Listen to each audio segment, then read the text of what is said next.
Bom dia a todos. A Paixão do Senhor, 17ª parte. Jesus carrega a cruz. Um subalterno de Pilatos notificou o Senhor da sentença, e ele aceitou com humildade e amor por obediência ao Pai.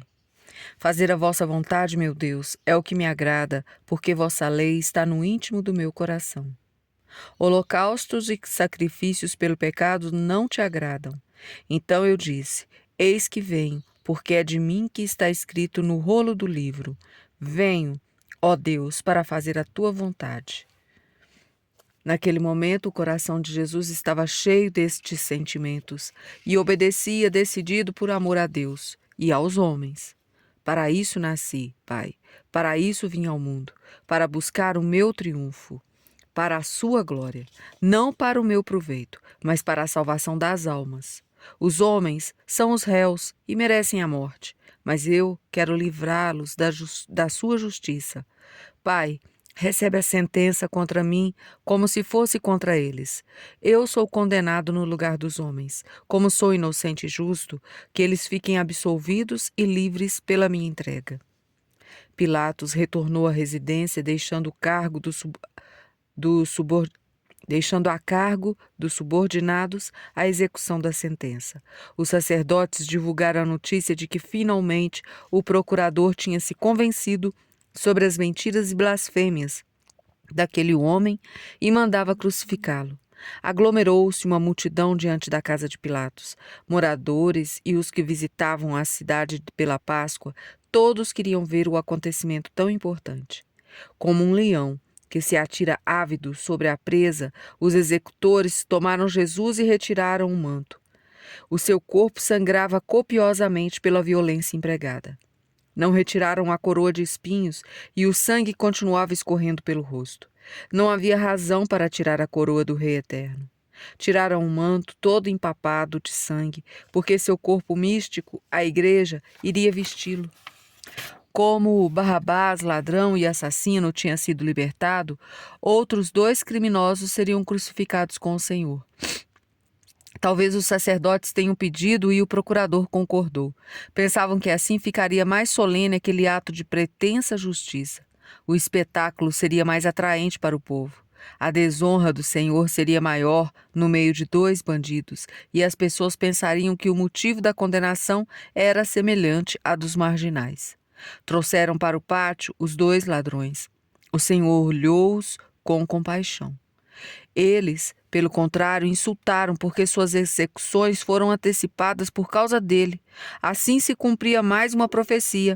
Deixou-se colocar entre os criminosos.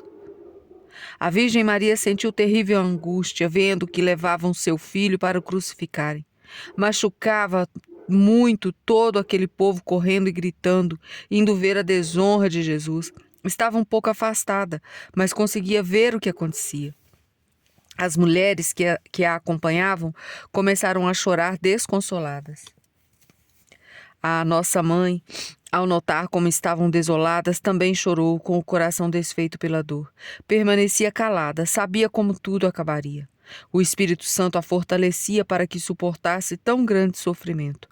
Assim pôde subir no monte, onde também pereceria a dor da morte e compartilharia os escárnios, os tormentos do filho. Aproximou-se de um lugar onde Jesus a pudesse ver. As piedosas mulheres foram juntas. Fora da cidade havia um pequeno monte, situado entre a parte setentrional e o ocidente do Monte Sião. Para chegar neste local era preciso sair pela porta judiciária e virar à esquerda.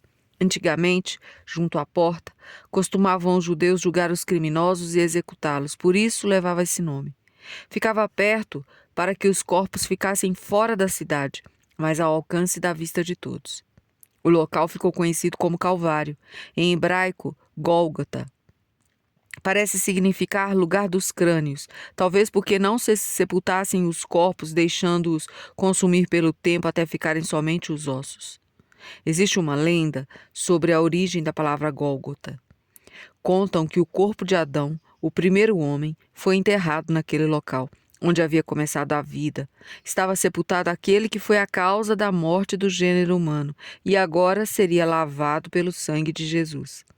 Os corpos dos animais, cujo sangue é levado ao santuário para a expiação dos pecados, são queimados fora do acampamento. Por esta razão, Jesus, querendo purificar o povo pelo seu próprio sangue, padeceu fora das portas. Jerusalém estava repleta de visitantes por causa da festa da Páscoa. Tomaram Jesus e o levaram para ser crucificado. A notícia correu rapidamente. Todos comentavam e trocavam informações. O Senhor deixou o pretório, acompanhado dos soldados e executores. Muita gente seguiu o cortejo. Estava amarrado com uma corda no pescoço e era puxado. A porta estava lotada de gente. Todos olhavam curiosos, comentavam o estado lastimável e o aspecto irreconhecível. A cruz estava um pouco afastada para que a comitiva que o levaria se preparasse. Como o soldado precisou de uma lança para levar o vinagre à boca do Senhor, é de supor que a cruz estivesse cerca de meio metro enterrada para não tombar. Como Cristo media aproximadamente quase 2 metros de altura, medindo o Santo Sudário chega-se a uma estátua entre 1,78 m e 1,83 m. Portanto, é razoável que a cruz estivesse uns 3,5 metros de altura e a parte transversal uns 2 metros. Quando viu a cruz, reconheceu como a arma para a vitória, a chave que abriria as portas do céu. Aproximou-se da cruz. Os cruéis carrascos mandaram que a carregassem sobre os ombros até o local da execução. O procedimento era normal, mas não deixa de ser desumano que o condenado leve o instrumento da própria morte. Um homem em bom estado físico aguentaria pouco tempo todo aquele peso.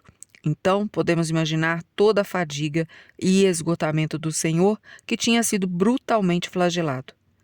Era costume que levassem somente a trave transversal sobre os ombros, e isso parece referir-se o Senhor quando diz: se alguém me quer seguir, renuncie a si mesmo, tome sua cruz e siga-me.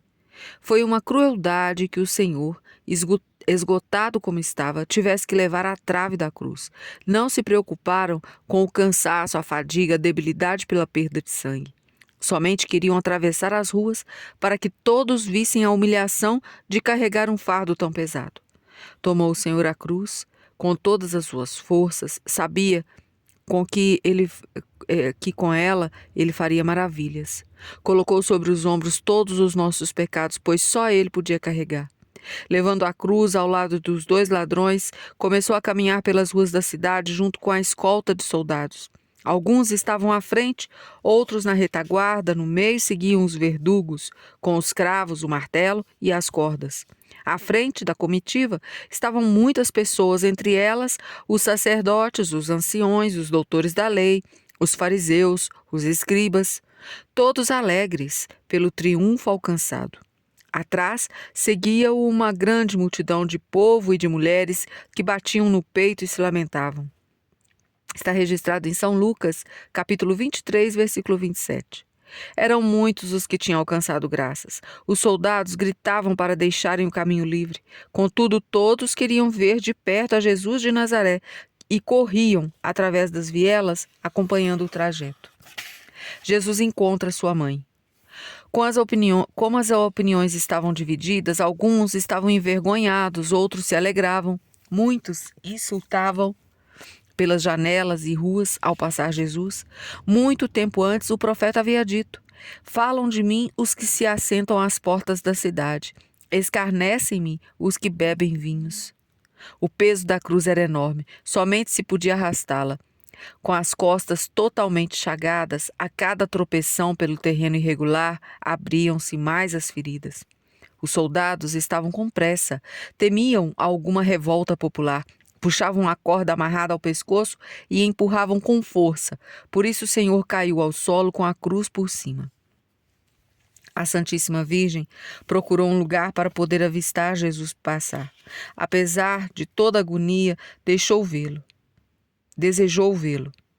Depois fornecia fortaleza para suportar tudo, mas não minimizou a dor do apaixonado encontro. A angustiada Angustiada, não pôde dirigir nenhuma palavra, pela pressa que o empurravam. O Senhor também nada pôde dizer. A Virgem Maria seguiu o cortejo do pretório até o Calvário. Presenciou tudo no meio do aperto de pessoas e escutou todas as ofensas e mentiras. A Virgem bendita entre todas as mulheres, que sofreu mais que todas as mães. Por que foi às ruas se misturar com aquele povo cruel e alucinado? Por que aumentar a dor indo ao seu encontro? Por amor ao filho, é verdade, queria consolá-lo e acompanhá-lo até a morte, até a própria morte. Não se importou em arriscar ser insultada, pois desejava ver a obra de Deus, presenciar o começo da salvação da humanidade, que haveria de recordar pelo resto da vida com amor e admiração. Todos abandonavam Deus, exceto a mãe. Todos o odiavam, menos a mãe, que entendia e o amava mais que ninguém. A Virgem Maria chorava. A dor era imensa no coração. Sentimos compaixão diante de cenas de morte e nos falta força, muitas vezes, até para olhar. Deste modo, podemos imaginar como seria a dor da Virgem Maria, que olhava para o filho todo desfigurado e ensanguentado. Maria e Jesus trocam olhares. Os olhares se encontram e cada um fica com o coração mais apertado. Ao mesmo tempo, se alegram e se consolam pela fidelidade compartilhada. Não se falam porque, para os enamorados, não são necessárias palavras. Os corações se entendem.